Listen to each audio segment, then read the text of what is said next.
বৃদ্ধ বিজেপি কর্মীকে মারধরের অভিযোগ তৃণমূল মেম্বার ও তার দলবলের বিরুদ্ধে। অভিযোগ অস্বীকার।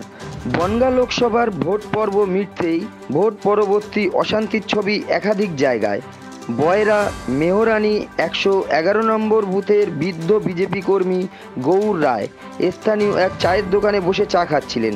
অভিযোগ, সে সময় তৃণমূলের মেম্বার শ্যামল মণ্ডল সহ তার দলবল নিয়ে গিয়ে আচমকা পেছন থেকে গিয়ে গৌরকে বেধড়ক মারধর করে তারা।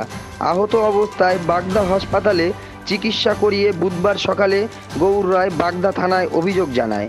আহত বৃদ্ধ জানায়, বাড়ির পাশে বিজেপির অস্থায়ী ক্যাম্পে বসার অপরাধে তাকে মারধর করা হয়।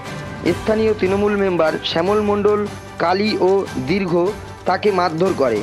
অভিযোগ অস্বীকার করে তৃণমূল প্রার্থী বিশ্বজিৎ দাস বলেন, মমতা ব্যানার্জি সম্পর্কে কটূক্তি গালিগালাজ করছিল, সে কারণে সাধারণ তৃণমূল কর্মীদের সঙ্গে ঝামেলা অশান্তির ঘটনা ঘটেছে।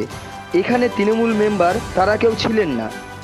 আমাদের ভারতীয় জনতা পার্টির কর্মী মেহরানি গ্রামের পুরুলিয়া বাজারে গতকাল তৃণমূলের হারমাত বাহিনী পরাজয় নিশ্চিত দেখে আমাদের কর্মীর ওপরে কাল সন্ধ্যেবেলা চায়ের দোকানে বসেছিলেন, পিছন থেকে আচমকা এসে হামলা করেন।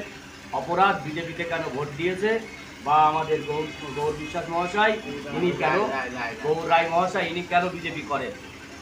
তৃণমূলের হারমাত বাহিনী এবং ওখানকার তৃণমূলের পঞ্চায়েত সদস্য শ্যামল মণ্ডল, দ্বিজ এবং কালী সকলে মিলে লাঠি ঘুষি ফেলে দিয়ে মাথায় কেটে গেছে, সমগ্র শরীরে ক্ষতবিক্ষত। বৃদ্ধ মানুষ, 60 বৃদ্ধ, তার প্রতি এই অত্যাচার চালিয়েছে। আমরা এর তীব্র ধিক্কার প্রতিবাদ জানাচ্ছি।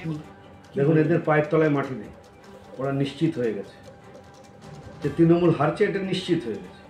যার জন্যই অন্যায় অত্যাচারগুলো করছে, একটা বৃদ্ধ মানুষকে মেরেছে আজকে সকালে।